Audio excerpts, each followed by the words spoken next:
Et voilà, on continue ce 5e symposium. On vous le rappelle, on est à la clinique de Jonelier. On a le plaisir d'avoir avec nous cette fois-ci le docteur Francesco Valente. Bonjour docteur. Bonjour. Merci beaucoup d'être avec nous. Vous faites partie évidemment de ce 5e symposium. Vous êtes également un peu, on va le dire comme ça, organisateur de cet événement, mais vous êtes surtout également spécialisé en chirurgie viscérale, comme la plupart des gens du reste qui assistent à ce symposium. Exactement. Vous êtes basé à la clinique Sant'Anna à Lugano, juste en tout cas peut-être à côté.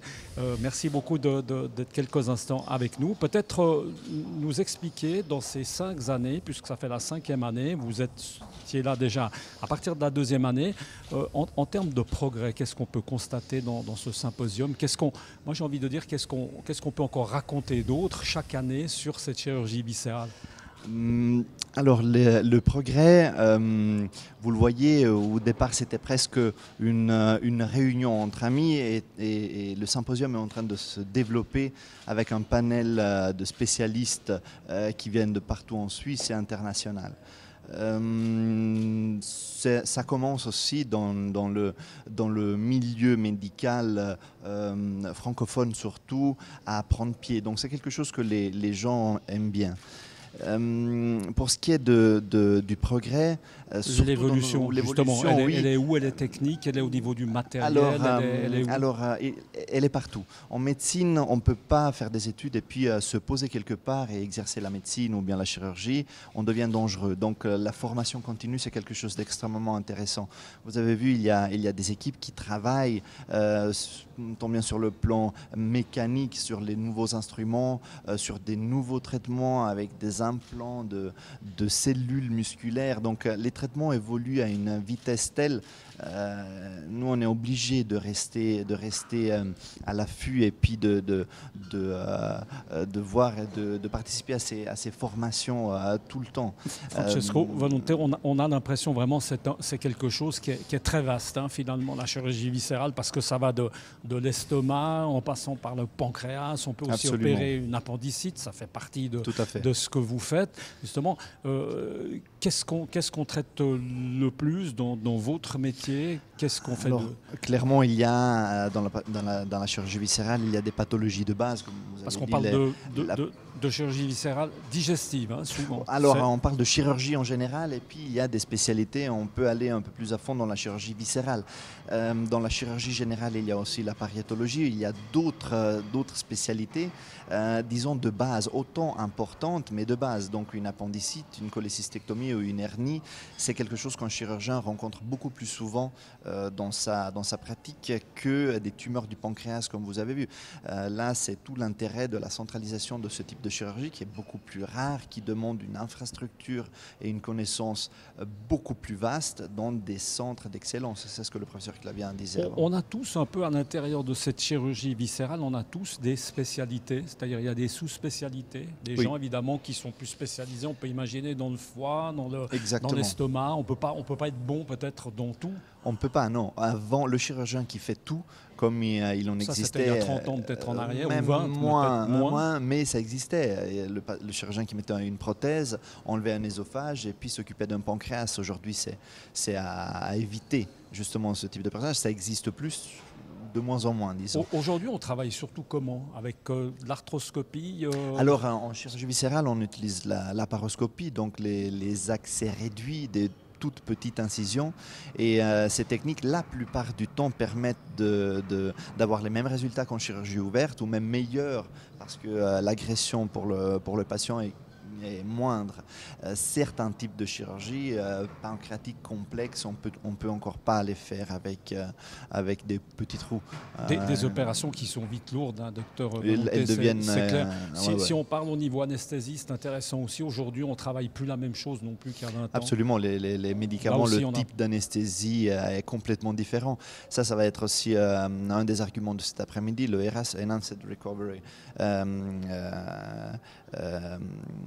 after surgery, donc tout ce qui est la récupération accélérée après la chirurgie, comment mieux traiter les patients. Le discours commence bien avant la chirurgie, pendant les consultations, pendant l'anesthésie qui est complètement différente de ce qu'on pouvait offrir il y a 20 ans, et surtout avec la chirurgie et la prise en charge post-opératoire. On aurait pu commencer peut-être par là. Il y a évidemment un travail aussi aujourd'hui de dépistage qui est complètement différent. On arrive à... Comment est-ce qu'on se rend compte quand on est atteint d'une tumeur, d'une pathologie, disons, qui vous concerne? C'est quoi? C'est la douleur?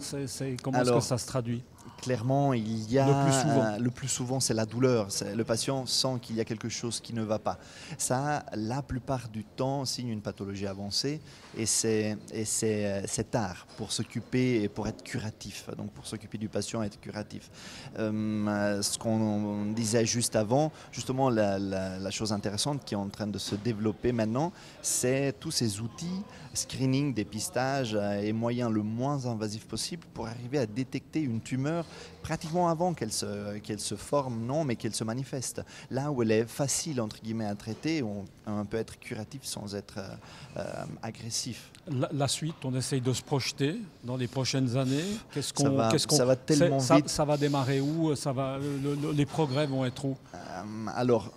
Parce que là, il nous semble qu'on est déjà presque au bout, mais il y a forcément une suite. On croit qu'on a fait le maximum, mais il y a toujours une suite. Exactement. Moi, j'ai connu des chirurgiens qui disaient la chirurgie de ce type d'organe, comme elle est aujourd'hui, elle est aboutie, on ne pourra rien faire de mieux. 2 ans après, ils étaient démentis. En chirurgie, maintenant, avec la robotique, avec les nouvelles technologies, avec l'informatique et l'intelligence artificielle, tout est en train de changer. Et tout ce qui est le traitement moléculaire et la chimie, donc les chimiothérapies et les traitements en dehors de la chirurgie, ont pris une ampleur, une puissance et une importance dans le traitement des patients qui va justement changer radicalement le paradigme ces prochaines années. On l'a dit dans plein d'autres spécialités, c'est vrai que ça change énormément. Aujourd'hui, vous êtes encore très jeune, évidemment. Merci. Non, vous êtes très jeune. Votre métier a déjà changé. Vous pratiquez déjà plus le même métier qu'au début? Absolument. Peut-être je suis assez jeune pour avoir commencé encore avec la laparoscopie, mais quand j'ai commencé, il n'y avait pas, on n'utilisait pas autant la robotique, l'immunofluorescence, des traitements, la réalité augmentée, tout ça n'existait pas. Et ça s'est développé, on l'a développé ces dernières 5-10 années. Et là maintenant, on est en train de voir, ces techniques sont en train de sortir des laboratoires et tout doucement arriver dans la pratique quotidienne, chose encore assez difficile, mais pour les prochains 10 ans, ça va être complètement différent.